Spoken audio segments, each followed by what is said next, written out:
Sumasabay sa agos ng mundong ito, ako'y gulong-gulo.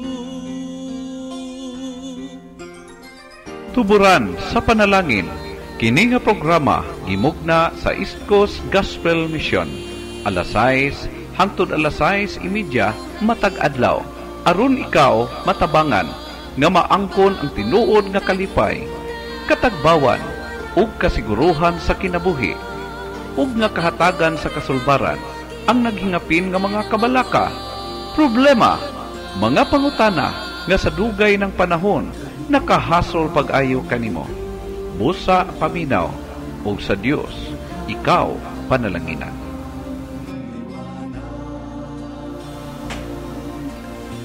Mayong adlaw do usab sa tanan, dalay ko ang Dios sa higayon ug oportunidad nga kanunay niyang ginahahatag, ginatugot kanatong tanan nga makahimo kita padayon sa atong buluhaton. O ginaot pahigala nga kamong tanan na naa karon sa maayong kahimtangan samtang nagapaminaw kamo sa atong stasyonan dinhi sa ECGM Christian Community Radio, and of course sa inyo hang mga cellphone sa ato ang online preaching. Hinaot pa nga kamong tanan padayon nga ang Ginoo magapag-istorya diha kaninyo og ang tanan mapanalanginan sa iyang pulong karon nga buntag. Magatugyan kita diha sa Ginoo sa pangamuyo. Amahan ug Dios nga langitnon, nagapasalamat kami sa oportunidad na usab nga imong gitugot kanamo nga makabasa kami, makapamalandong diha sa balaan nimong pulong. Panalangini o Dios ang tanan nagapaminaw karon diha sa ilang panimalay, sa tanan ng mga Facebook friends nga naga-monitor o makascan pa ni ining maong mga preachings. Father God, hinaot pa nga ang imong pulong makakitaglo na sa matag kasing-kasing o diha sa kasing-kasing sa hunahuna sa matag usa nga nagapaminaw karon. Gitugyan, gipasalamatan ang tibok bulaton in Jesus' name. Amen. Salamat sa Dios kay kita makahimo padayon sa pamalandong sa matag karon ug unya, no? Usa kini siya ka pribilehiyo nga gihatag sa Dios kanato nga wala tan makabalo kun hangtod kanusa niya kini gitugot alang kanato.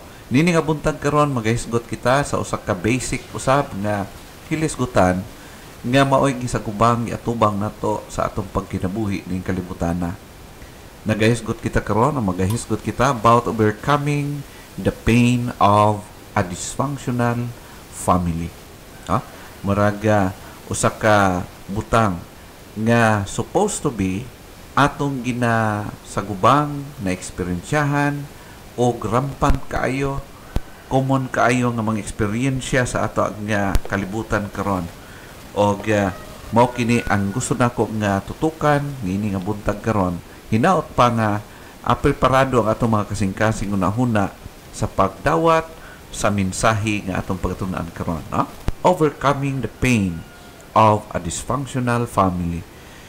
Kitang tanan aduna gyoy ginatawag nga adunay influence the way kita nagkinabuhi, the way kita nagahimo sa ato nga mga adlaw-adlaw nga mga buluhaton, the way kita nagdala sa ato ang pamilya, the way nga kita nagkinabuhi ning kalibutana. Adunay dako nga factor ang ato nga kinatawag nga family upbringing, no? Mao gani nang usahay na mga panultihon nagingon, like father, like son, like mother, like daughter. But pasabot nga aduna gyud dako nga influence ang family diha sa kinaiya sa matag usa, no? Kita aduna kitay nakopya, nasundog, nahaod alang sa taga Dabawinyo, nahaod nga mga kinaiya o lifestyle sa ato nga family, whether we like it or not. Kay nakinabuhi kita og adunay influence sa ato nga mga natay mga model sa pagkinabuhi ug usa ni ana mao ang ato nga family. Paano gipadagan sa family ang atong panimalay, no?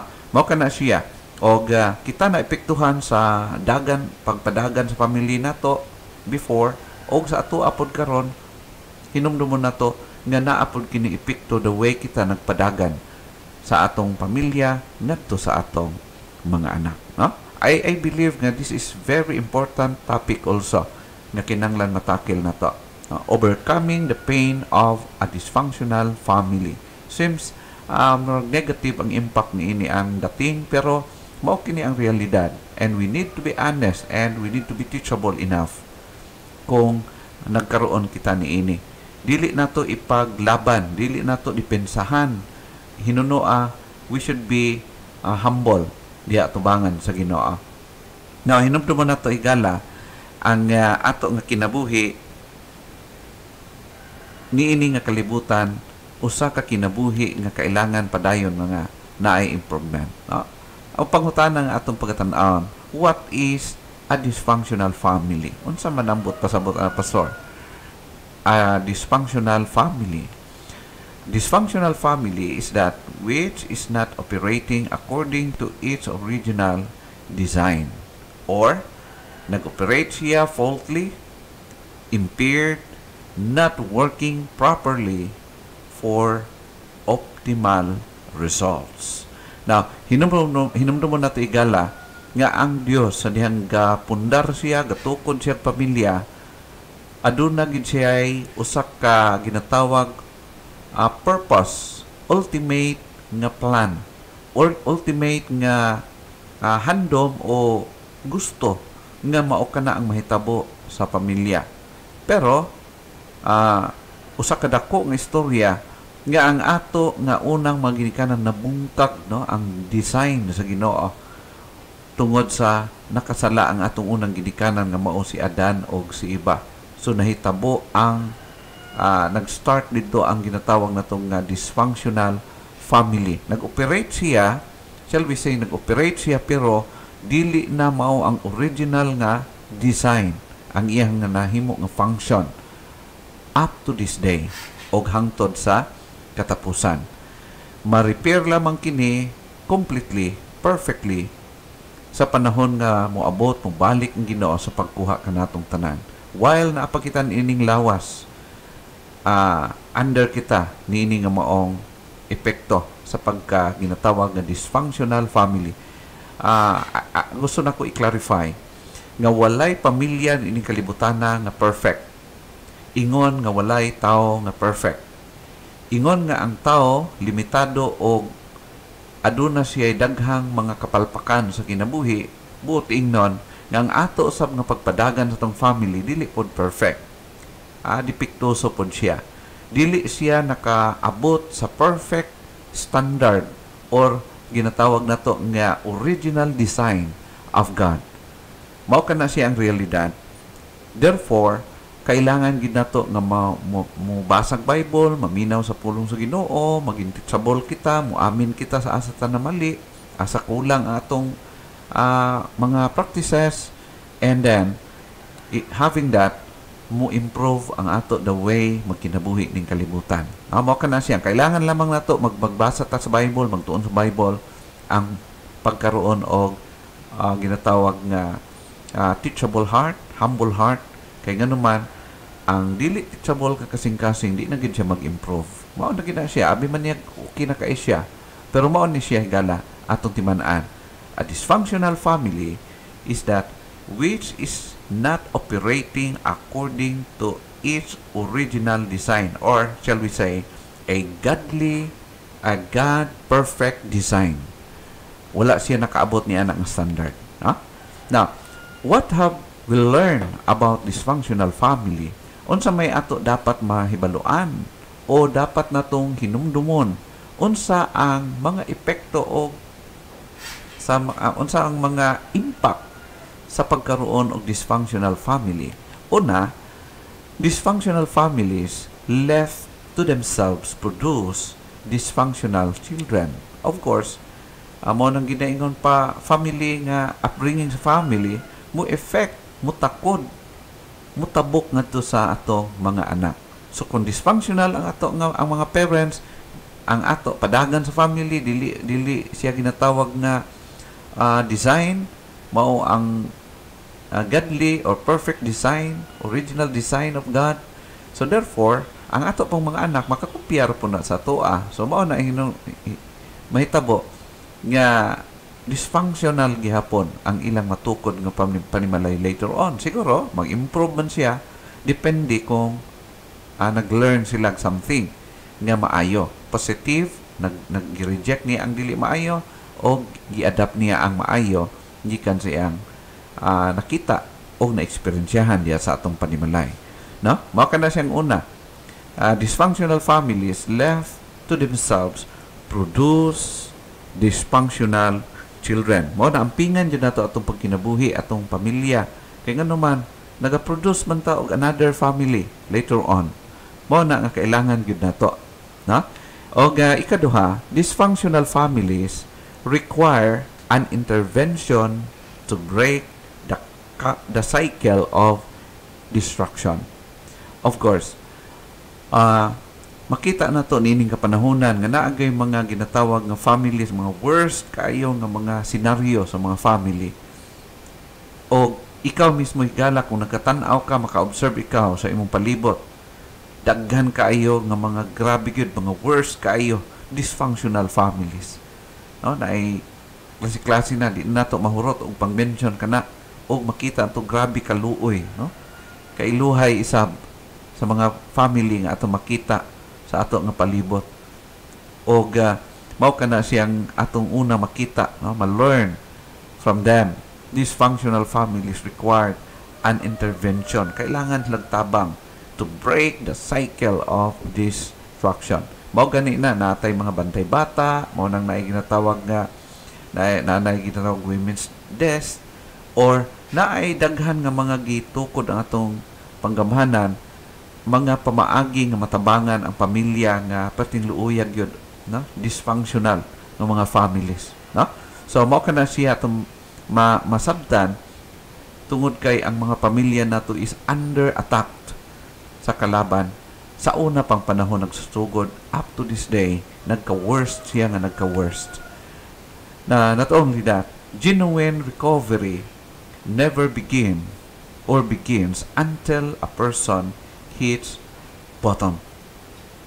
Atong masabtan higala nga until such time nga ang tao makasabot siya sa panginahanglanon niya, makasabot siya nga kailangan gyud siya og spiritual help, kailangan siya og tabang sa spirituhanon nga aspect siyang kinabuhi in order nga ma-develop o ma-repair kung ana may mga ginatawag dysfunctional nga panghitabo o padagan diha sa iyang panimalay, no? I hope nga ikaw nagapaminaw karon maging kuan ka, no?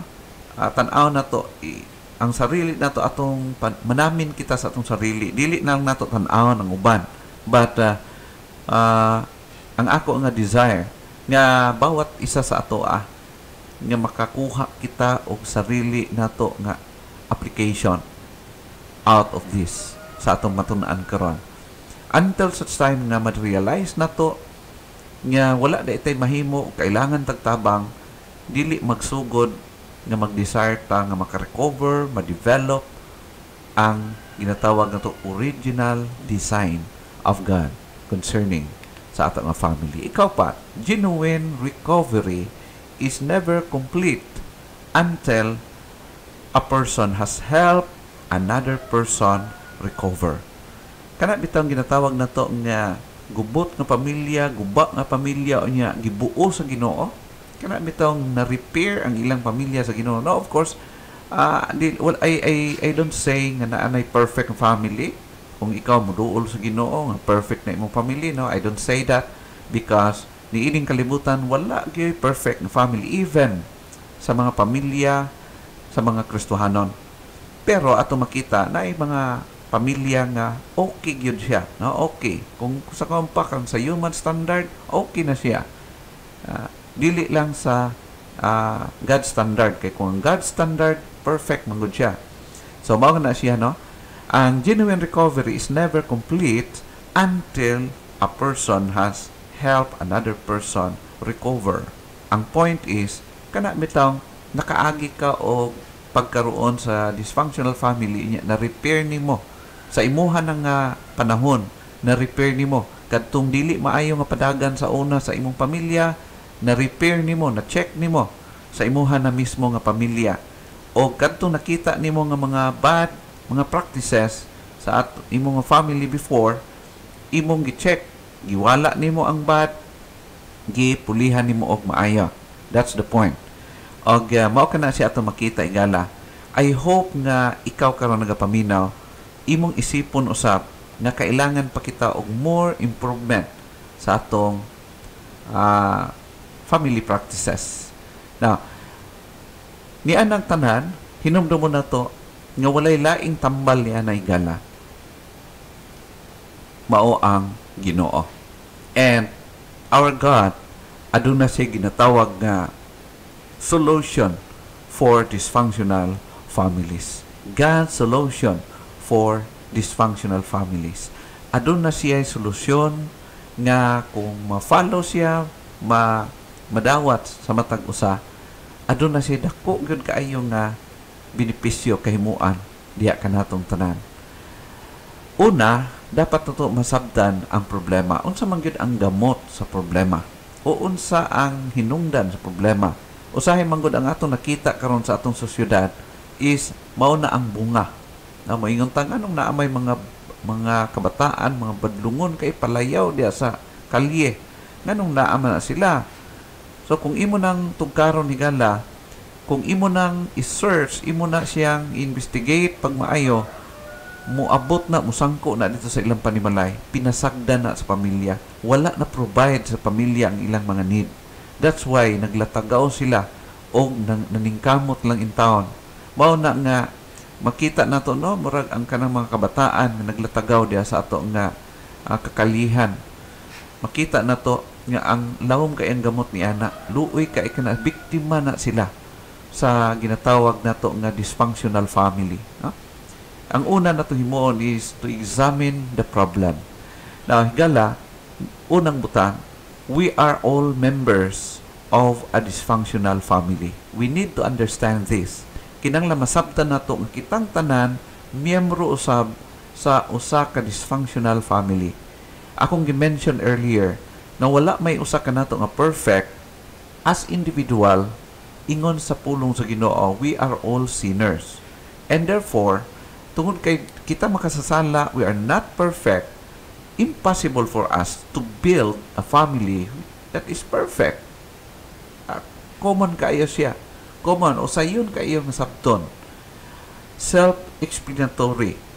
Tungod kay wala may tao nga perfect, but pasabot, kung mag-build silang family, dili po perfect ilang ma-build. Pero ato makita, adunay na build nga family nga mas angat o mas tarong ba nga pag ang practices, it's because tungod sa naibaloan niya unsa ang problema, gamot sa problema. Ang una dinhi atong masabtan is kitang tanan miyembro sa usa ka dysfunctional family. Therefore makasabot ta dapat sa uban, magkasinabtanay kita niini. Atong mabasa dinhi ang Episo kapitulo 2 verse number 1 mag-start. Atong tanaw na atong origin, ang ato nga ginatawag o estado in the sight of God, atong status. Ingon siya, and you hath he quickened who were dead in trespasses and sins. Take note, kitang tanan sa mata sa Ginoo patay tungod sa atong pagkadautan o pagkamakasasala. That is very clear from verse 1 in Ephesians chapter 2. And the reason nga ang Dios ang gihimo sa Ginoong ministeryo, ingon siya, you hath he quickened, gibanhaw ka tungod kay sumala pa who were dead, tungod kay patay ikaw, patay kita sa atong pagkamakasala o pagkadautan. Okay? So tungod sa atong napanunod nga sala kay Adan o kang iba, tungod sa atong personal ng mga kasalaanan, sumala pa sa pulong sa Ginoo, kitang tanan patay spiritually. We are dead according to the Word of God. Og dili na to pwede kini i-deny. This is from the Word of God. In verse number 2, nagingon, wherein in time past you walk according to the course of this world, according to the prince of the power of the air, the Spirit that now worketh in the children of disobedience. Kita na mo, ni mo gala? Mao kini siya. In time past, referring to the past experience of the believers during this time. Ambot pasabot, nga sa unang panahon nagkinabuhi po kitang tanan, nagkinabuhi kita ni ining klaseng kinabuhi. Nagsunod kita sa lifestyle, sa style ni ining kalibutana. Ambot pasabot, separate sa kabubuton sa Ginoo, nag-operate, kinabuhi nga nag-operate according to the course of this world. Lifestyle. Naingon siya, according to the prince of the power of the air, the spirit that now worketh in the children of disobedience, referring to the spiritual nga mga aspect, no, nga nagkinabuhi ang ginatawag nagdiktar o nagdominar sa atong kalibutan karon. Kung imong tan-awon ang atong kalibutan, dili man makita sa mga mata, pero very clear kung imong tan-awon ang pulong sa Ginoo. Nag-operate siya according to the influence of the evil one. Mao kana siya ang realidad. And we are in nagkinabuhi nining kalibutan. In verse 3, among whom also we all had our conversation in time past in the lust of the flesh, fulfilling the desires of the flesh and of the mind, and were by nature the children of wrath, even as others. So makita nato dinigala ang tama nga interpretation, ang tama nga pagsabot, pag-understand ni Apostle Pablo sa atong kinabuhi personally, individually, and the same ngadto sa atong panimalay. Nganong nagkaroon kita dysfunctional family? Because kita mismo dysfunctional man kita, individual, as individual. Therefore, usa kini siya ka klaro kaayo nga evidence nga mao kana siyang ang sa atong pamilya gyud, nga naay daghang mga panag-away, panagbingkil, naay adjustment nga dapat himuon is because mao lagi dili mao dili magkahaom kay nga naman na dislocate man kung sa part ba sa body na dislocate, mao na nga dili kay makatarong og function, sakit pag mo function ang isa, mubati ang pikas, no? Mao kana siya ang point. Now, the source of our being dysfunctional were the first dysfunctional parents nga mao si Adam and Eve. Ang atong unang mga ginikanan, ang original na gi-create sa Ginoo nga mga tao nga mao si Adam, si Eva, o kitang tanan mga kaliwat, no? Tungod kay nga atong unang parents dysfunctional sila, mao pod na nga kita pod karon nagsunod lang sa ilahang nga pagka-dysfunctional.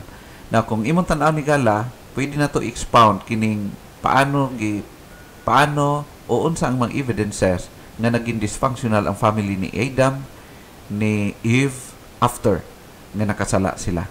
So, pero dili man kini mo atong tutukan. Mapadayon kita sa uban. Now, dinhi sa Romans chapter 5 verse 12, ingong pampulong sa Ginoo, wherefore as by one man sin entered into the world, and death by sin, and so death passed upon all men, for that all have sinned.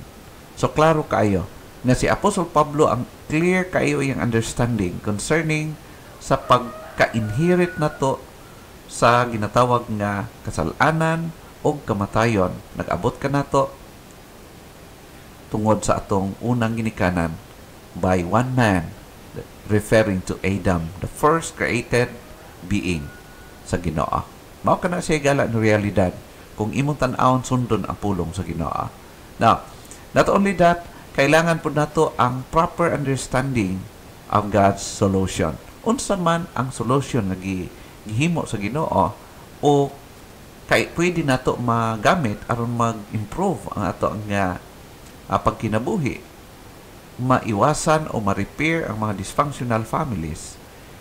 Number 2 ato makita, Jesus Jesus' intervention broke the cycle of destruction. Okay? So, ang solusyon wala sa atoa, naa kang Ginoong Hesus. Anaa sa Dios. Siya ang makakaya og nakahimo sa pag-intervene ini aron ma-repair ang ato ang pagka-dysfunctional. Ato mabasa, makita nato din sa from verse 4 down to verse 7. Una, tulo ka butang. Una, ang iyang motive. Unsay gihimo sa Ginoo nga matabangan kita sa atong pagka-dysfunctional. Ingon sa verse 4, but because of His great love for us, God, who is rich in mercy. Na ato makita ang verse 4, because of His great love. Ang motive sa pag-repair sa Ginoo sa atong pagka-dysfunctional mao ang iyang gugma. Ang rason nganong gihimo niya kini. Of course, mubuhat kag usa ka butang higala na kay motive, no? Na kay purpose, na kay tunong. Nganong buhaton man nimo na. Mao kana siya ang usual. Ang Dios pod nganong iyang gihimo ang pag-repair nga matabangan, ma-develop ang pagka-dysfunctional nato o sa atong family also because of His great love. Okay? Then, another thing, His action. Unsa man iyang gihimo. Iyon siya sa verse 5. He made us alive with Christ. Even when we were dead in transgressions, it is by grace you have been saved. In verse 6, and God raised us up with Christ and seated us with Him in the heavenly realms in Christ Jesus. Ato makita ang iyang action, iyang gihimo. He made us alive with Christ and then He raised us up with Christ. Gibuhi kita ni Kristo, gibanhaw kita sa Dios diha kang Kristo. But pasabot, ang atong recovery, ang Dios ang nagabuhat ni ini. The only thing, we need to be submissive sa action sa gibuhat sa Ginoo. And number 3, atong makita, His purpose. Ingon sa verse 7, in order that in the coming ages, He might show the incomparable riches of His grace, expressed in His kindness to us in Christ Jesus. Okay? Ang purpose, in order that He might show the incomparable riches of His grace. That someday, later on, makita na to ang iyahang design, unique and perfect design nga mao ang pag-repair. Paano niya gibuhat? Paano sa Dios gihimo kining ministeryo? Hinaot masabtan nato kini, no? Masabtan nato. We need to understand sa iyahang purpose. Then next is experiencing God's provision. Ang Dios na gihimo nga solusyon para sa ato ang pagka-dysfunctional. What we need to do, we need to experience also. Ma-enjoy na to, ma-avail na to ang iyang provision. In number 3, our restoration can only begin when we recognize the full extent of our need. Kung dili na to ma-feel nga need na to ang tabang sa Ginoo, ay dili ginta mudawat o kailangan tabang. No? Because our restoration can only begin, mag-start lang siya when we recognize the full extent of our need. Kung wa ka nagkinahanglan ana, nganong imo man ang i-acquire. Dili ka mag-acquire of something sa imong kinabuhi nga wa nimo gikinahanglan.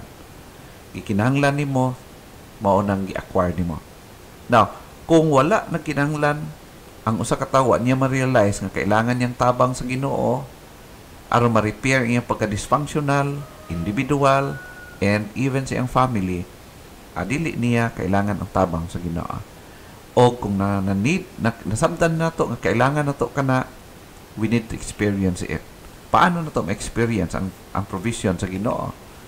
Number 1, sa verse 8, yun siya, Ephesians chapter 2, verse 8 and verse 9, for by grace are ye saved through faith, and that not of yourselves, it is the gift of God, not of works, lest any man should boast.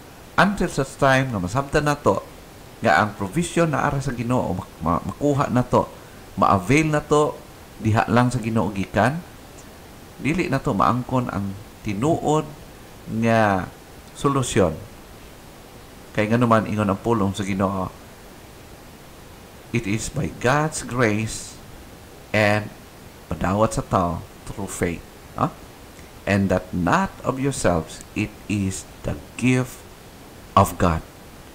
Okay. Ang solusyon sa pagka-dysfunctional nato individually and even sa atong family, ang solusyon, ang provision naa sa Ginoo. And moving beyond recovery, not only ma-repair atong pagka-dysfunctional sa atong personal kinabuhi, pagka-dysfunctional sa atong family, pag ma-recover na nato kana, kinahanglan ato po nang himuon ma-extend nito sa uban. Mao ni ato makita in number 4. Our restoration will never be complete until we impart what we now possess. Kung ikaw karon na-repair na imong relasyon sa Ginoo, naangkon mo na ang kaluwasan sa imong kalag, naangkon na repair ang imong pagka-dysfunctional being, and the repair po ang imuhang pagka-dysfunctional sa imong family, kung okay ang dagan sa imong pamilya karon na dumala nimong tarong, ang imong pamilya naghatag na og glory o kalipay diya sa Ginoo, but pasabot kailangan mutabang ka nga ang uban nga dysfunctional family matabangan usab o ang ubang individual. Mo ni ingon sa verse 10, the purpose nganong gi-restore ka sa Ginoo. In verse 10, for we are God's workmanship, created in Christ Jesus to do good works, which God prepared in advance for us to do.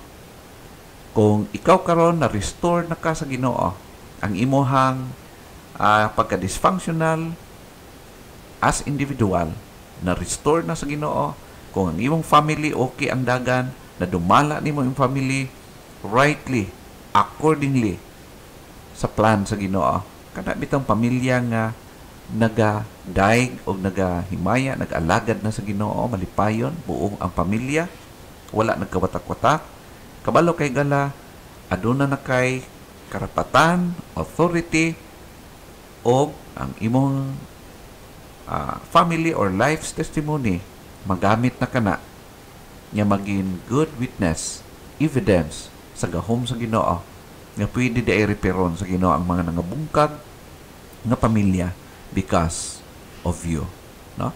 Pwede ka mo share kanila, mapaabot nimo kanila to do good works. And usa ka na sa good work na pwede mahimo sa Kristohanon, natabangan ang mga dysfunctional individual, dysfunctional family nga makasabot o madawat niya ang grasya o kaluoy gikan sa Ginoo, ang kaluwasan siyang kalag o ang iyang relasyon sa Ginoo nga ma-develop o ma-improve hangtod mobalik ang Ginoo. Hinaot higala nga gi-bless ka sa pulong sa Ginoo karon. I hope nga nakikistorya siya diya sa imong kasing-kasing.